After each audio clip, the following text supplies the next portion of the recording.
Credit Union Broadcast Center. I do want to give you an update. Our news editor, Kate Nagel, is live from the Providence Public Safety Complex. The Providence Police Department is currently giving an update. They're holding a press conference on the police officer involved shooting that happened yesterday on I-95. So she's there right now bringing us updates from the Providence Police. So just want to give you an update. She's currently broadcasting that right now live on our Facebook page if you want to tune into that. She'll be bringing us updates here on Go Local Live as well. But I do want to give you just a couple highlights from that broadcast that I was listening into. Police have identified the person who was shot in that shooting as Joseph Santos. He was 32 years old. The police said that he was shot, quote, a couple of times. The woman was identified in that shooting as Christine Demures. She is currently at Rhode Island Hospital. Again, news editor Kate Nagel is at that press conference right now, and as soon as it's over, she will be bringing us an update here on this programming.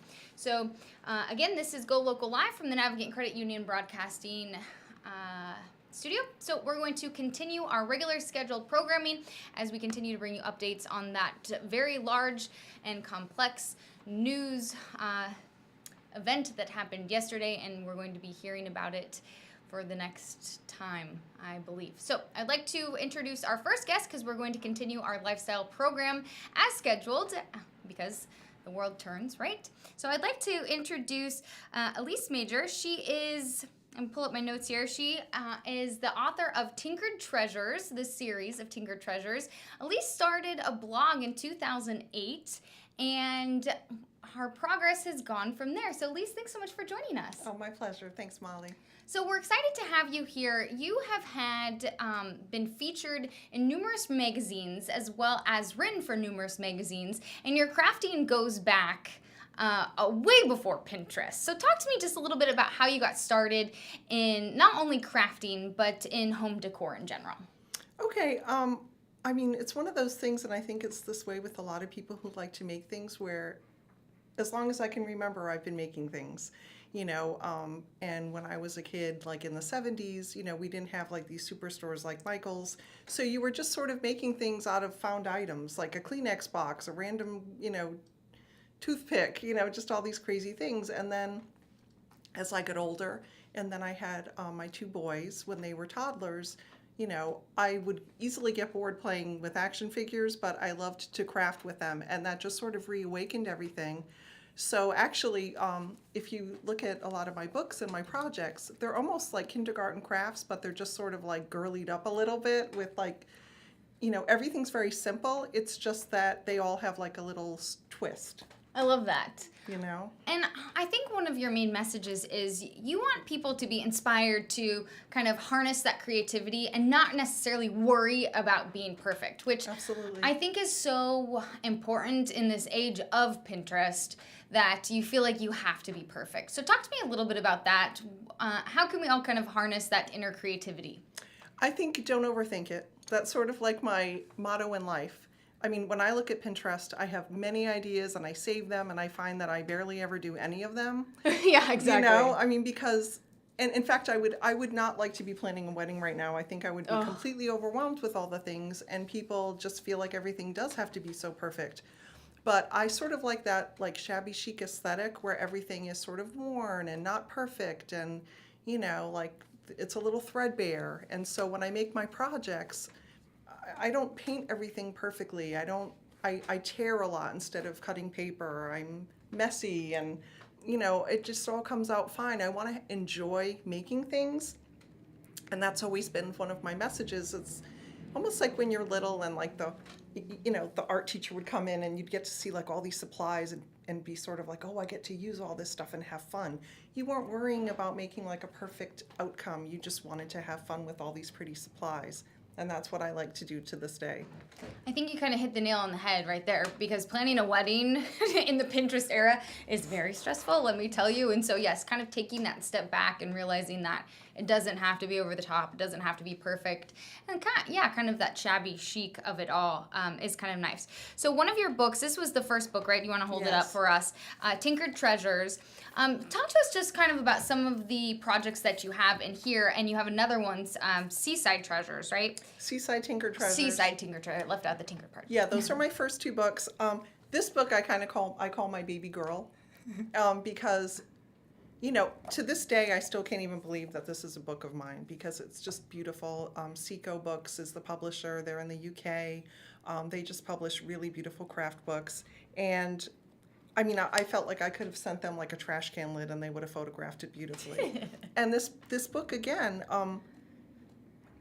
super simple projects, just sort of like prettied up. There's nothing in here you couldn't do and talk to somebody, like have fun like at a shower where you want to make favors. I mean, everything's pretty, but everything's super simple. In fact, the most difficult part about writing this book was coming up with like 4 paragraphs of instructions. Actually filling in the pages. Exactly, because some of these things I feel like you could look at them and you would understand how to make it, and I still had to write like 4 steps that were a paragraph long. So it was like, wash the soup can and empty it and dry it and things like that. But another thing too that I think sets them apart, even though they are so simple, is that one of my little tricks is that I like to photocopy paper.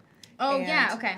So that's something that I do remember making paper chains in elementary Oh, I school? love that. Yeah, and then you got to cut them, like count down the days to the holidays. So you Exactly. get to cut them. So I make paper chains, but what I do is I photocopy my favorite fabric, and then I use that as the paper, and it just sort of sets it apart. So most of my projects are like paper and glue, and I kind of do the same thing when I decorate my own home. Like everything's just sort of like paper and glue, and let's see what happens, and cross your fingers, and Well, and I love that idea, and just keeping it simple. And I think that's an easy way for people to, because that's my thing, is I have all these ideas, and I think it's so beautiful and lovely, and then I'm like, this never turned out. So being able to follow a step-by-step instruction. Can you reach down and grab one of those for me? Sure. So let's show you an example. We're keeping it simple, and we were going to make one of these, and we're like, let's just have you show us. Yeah. You said you love photocopying paper, or you love photocopying some of your favorite fabrics, and so you brought this cute idea for us, a lantern. Yes. So this was a favorite pair of pajama bottoms that no longer fit, and they're worn. They're worn. Okay. Many winters of love, like just wearing them till they were threadbare. So what I did was I loved the fabric, so I kept it and I brought it to Staples and photocopied the fabric, and then I made a paper lantern, which, you just fold the paper in half, you make a series of snips, you band it around, tape it, and then I actually took a shred of the fabric from the pajama bottoms, and, on its own, it might not look like much, but if you were to make, a bunch of them and hang them up with some twine, it would make a really nice decoration for Thanksgiving, for winter, for the upcoming holidays. And then you could just switch it up again. It's so easy. Yeah, and how cute would that be, too, if you did those on, like, a string of lights and you put them over the light? I mean, that would just be, that'd be adorable for any kind of little outing or something. Absolutely, and if you don't want to photocopy paper, you can just go to Michael's and buy scrapbooking paper, or you can use, like, a Chinese food menu. I mean, there's just... so many ideas. If it's paper, you can have fun with it. Yeah, I love that. So super simple, and all you have to do is cut the little slits in it, and just keeping it easy. And it all kind of started for you. I'll let you grab that too. So Okay. I'm not as mobile with this healing hip. I'm not quite as mobile, so we're having you do all the hard work here. Yeah, no but you don't problem. work. Sorry. So you said it all started, this kind of this brand that you have. It all started with a soup can. It all started with a soup can. It's funny, I was just at like a farmer's market, and they had sunflowers in soup cans, and I thought, that's really beautiful. And I just started saving cans. I really didn't even know why, and then I would spray paint them. And then it was like, oh, what can I do with this next? And I started to photocopy paper and cut out like the little, motifs, and then decoupage it on and, add lines of glitter. And next thing you know, I was like blogging about this and selling them on Etsy, and it just sort of all grew from there. And this, these cans are actually in the first book as well. Okay.